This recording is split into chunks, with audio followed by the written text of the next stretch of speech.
In today's video, I'm going to teach you how to change board visibility on Trello. Managing who can see your Trello board is really important, especially if you're working with sensitive information, collaborating with a team, or sharing resources publicly. In this walkthrough, I'll show you exactly where to click and what each visibility option means, so you can choose the setting that fits your needs. First, open your Trello board in your browser or app.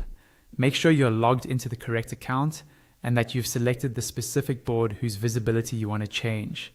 You should see your lists and cards laid out in front of you. Now, look towards the top right corner of the board. You'll see an icon with 3 dots, usually next to other board options. This 3-dot icon is the menu that gives you more settings and controls for your board. Go ahead and click on those 3 dots to open the menu. Inside this menu, look for an option that shows the current visibility of your board.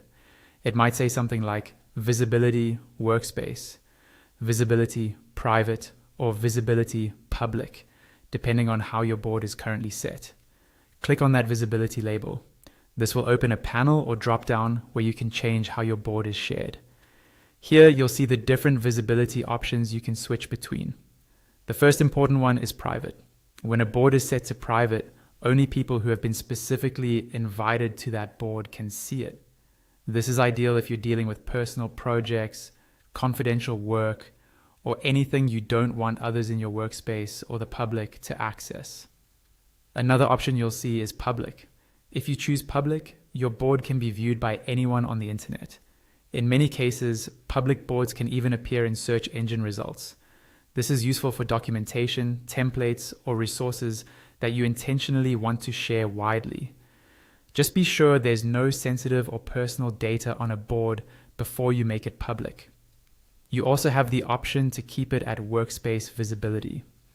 With workspace visibility, anyone who is a member of that Trello workspace can see the board, but people outside the workspace cannot unless they're invited. This setting is great for team collaboration, where you want everyone in your organization or project space to have access, without making the board visible to the entire internet. Once you've chosen the visibility level that best matches how you want to share your board, simply select it. Trello will update the setting and you're done.